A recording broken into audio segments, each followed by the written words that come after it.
Minsan, praying to God is not even knowing what to say. Like, you come to Him, dala mo lahat ng pain, lahat ng questions, lahat ng bigat sa puso mo. Pero, pagharap mo sa Kanya, parang nabablangko ka. Parang, Lord, hindi ko na alam. Hindi ko na kayang magsalita.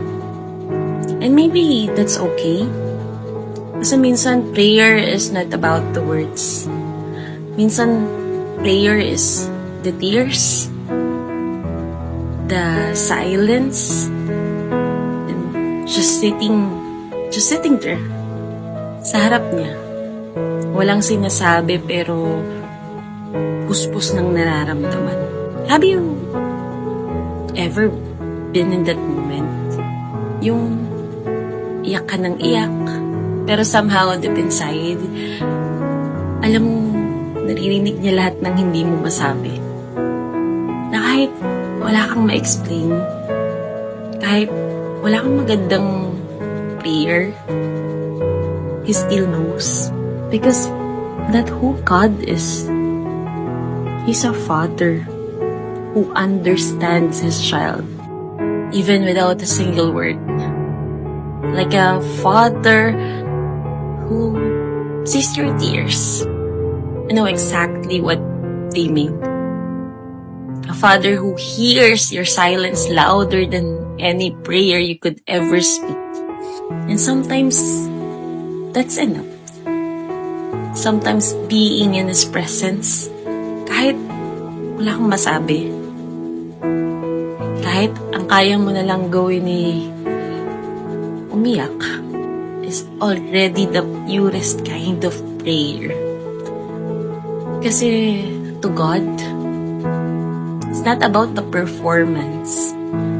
It's not about sounding holy or perfect. It's about being real with Him, about coming to Him as you are. Broken, doubting, hurting, and just saying, Lord, I'm here. Or sometimes, kahit hindi mo sabihin yun, basta nandyan ka lang. Just being there and in those moments of silence, dun mo mararamdaman na kahit hindi mo man siya naririnig, nararamdaman mo na hawak ka niya. Kahit hindi mo ma-explain yung sakit mo na nararamdaman, yung pain, nararamdaman mo yung peace na unti-unti niyang binubuhos sa'yo. Kaya minsan, huwag mo i-pressure yung sarili mo na laging may kailangang sabihin sa Panginoon. Kasi minsan the most powerful prayer is the one where you don't say a single word. Pero binibigay mo sa Kanya yung puso mo ng buong buo.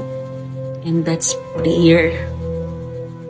That's presence. That's love. And that's the kind of Father He is.